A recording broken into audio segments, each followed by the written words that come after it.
And moving your career on, you had an opportunity to go to another country, didn't you? And Yeah.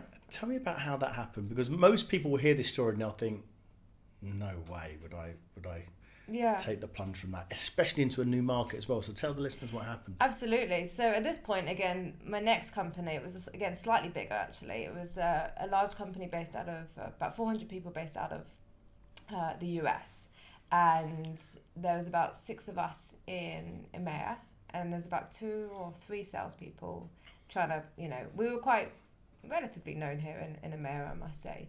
And then I got this opportunity about a year and a half into working at the company to live in Singapore. And, I actually never went to Singapore before going. I was actually Really? starting to think of it, yeah. I actually never, Before you got the job, you I never actually went to Singapore. I think I was there for a connecting flight to Australia once. But I never actually went to Singapore, so it's not like I've been there. And I had this opportunity and to be first person in the market in Singapore, and I did it. That's for most people listening to that, they're thinking, one, it's terrifying. One, it's a new market. One, you're the only person doing it. One, you're not some global. It's not Coca-Cola you're selling on behalf of. So where does the decision process come from? Because you're in London, you've got family, you've got friends, you've got routines, you're being successful. Why put yourself through it? Why not? One thing I've realised in this life that there are many things that can stop us from doing things, and we are the biggest preventer of these decisions. And so you only know what is the kind of the loss that you'll have, right? So leaving London, leaving my family, leaving my roots, leaving my friends, leaving whatever it is, everything I know, it's a loss. And you don't know what the gains are because you haven't experienced it yet. So we're the only people that will stop us from having these new experiences in life. And so I don't think about what I won't have. I think about what I could have. And I may not know the answer to that, but I know it could be different. And I think difference creates experience, creates development, creates learning. And it's any opportunity for something new in life, for me, is the best thing ever. Was there no apprehension? There's no, actually, I'm going to a country. You hadn't even been to the country. Hadn't been, yeah. So you hadn't been. So how did you even know that you're going to like it? Did it sit into the culture? You could have got sacked. All these things have happened. Because I go with the mentality of I am going to make the best out of it. And the worst thing that will happen is that I hate it and I move back. Right? Like what's the worst thing that's going to happen? I hate it. And I don't want to live there anymore. No one's forcing me there. Nothing is tying me there. So it could either change my life, which it did, or I don't like it and I can come back. And so there probably was apprehension, but not enough to stop. I think that, I definitely spoke to a few people. I remember speaking to a few people who've been there, and I remember I was given this book once. I don't remember the name of it, but it was like, how to make friends, basically. And when I moved there, I made a point of trying to do that. I think, again, you make these decisions and choices in this world. So if I decided to go over there and then not try and make friends, not, try and build my career, and just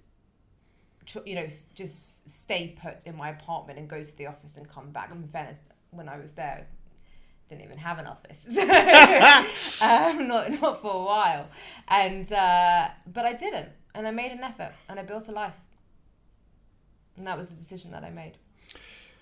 So talk about changing your life. How does someone, if they want to think about changing their life, going into a new region, going into a new country, how do they kick that off? How do they get? Because there must be sort of tips and tricks that you thought, if someone had told me this, it might have helped. Because yeah, I think the best advice I could give to someone going into new markets, in particular, is remove all expectations and remove what you know. Right, because it's very different. Working in Asia is extremely different to working in Europe, which is different to working in the States.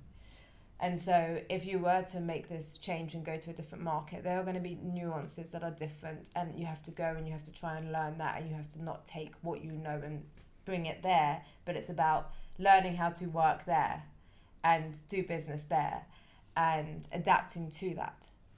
And so I would definitely say, just try to be open. You have to be open, and you have to be okay with things being bad and feeling bad and not going the way that you want it, and adapting. You have to have that inside of you. So as an individual contributor going into a new region, how do you establish yourself? Even if you said learn the nuances of the culture, etc., but how do you actually establish yourself with credibility? or don't you, Ilana? Great question. So I think it takes time, to be honest. I mean, I've definitely offended a lot of people without realizing. Like, it's the small things, right?